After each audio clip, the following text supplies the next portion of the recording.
گناہ کا اصل داعیہ اصل میں اندر موجود ہے، نفس اندر موجود ہے۔ یہ تو خارجی طور پہ ہم کہتے ہیں یہ شیطان نے کرا دیا۔ شیطان تو جب ایک ایسے ایک بہانہ بنتا ہے، لیکن اصل میں انسان گناہ اپنے نفس کی وجہ سے کرتا ہے۔ وہ نفس کا جو حیوان ہے، نفس کا جو جانور ہے، اس کی اصل میں گردن کاٹنی ہے۔ اس کو اللہ کے نام پہ جب قربان انسان کرتا ہے، اب انسان گناہوں سے چھٹکارا پاتا ہے۔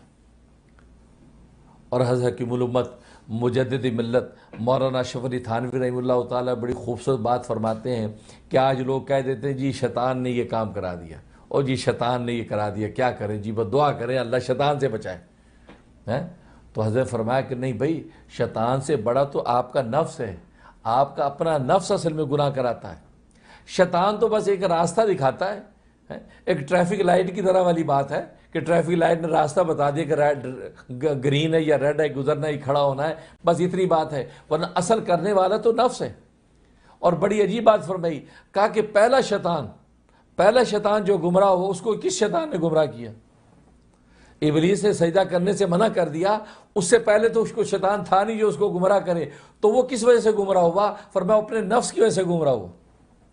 اس ابلیس کا جو نفس تھا، اس نے اس کو یہ سبق پڑھایا کہ تو افضل ہے، یہ ادنا ہے، تو آگ سے بنا تو بلندی کو پکڑتا ہے، یہ مٹی سے بنا یہ پستی میں گرتا ہے۔ تو دیکھو اس ابلیس کو اس کے نفس نے گمراہ کیا، اس سے پہلے کوئی شیطان گمراہ کرنے والا موجود نہیں تھا۔ تو معلوم ہے کہ اصل گمراہ کرنے والا نفس، تو یہ نفس کا جو جانور ہے، یہ ہے وہ حواس خمسہ ظاہرہ کے ذریعے سے ہم سے گناہ کرواتا ہے۔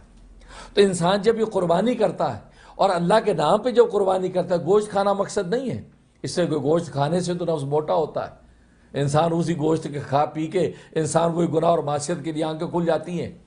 اگر پیٹ کے اندر گوشت نہیں، کھانا پینا نہیں ہے، تو انسان کو ویسے گناہ کا خیال نہیں آتا۔ اب ایتھوپیا کے جنگلوں کے اندر جو فاقے کے ساتھ پڑے ہیں، تو ان کو اگر کہیں جی ناچ گانا ہونے والا ہے جی آ جاؤ، کوئی اٹھے گا؟ وہ کہے جی ایک وقت کی روٹی کھلاؤ، پانی پلا دو، ہم تو بھوکے مر رہے ہیں۔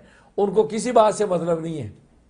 وہ کہتے ہیں کہ کسی نے کہا 2 اور 2، ایک بھوکا بولا 4 روٹیاں، یعنی اس بھوکے کو تو روٹی گھوم رہی تھی دماغ میں، انہوں نے کہا 2 اور 2 کہتے 4 روٹیاں۔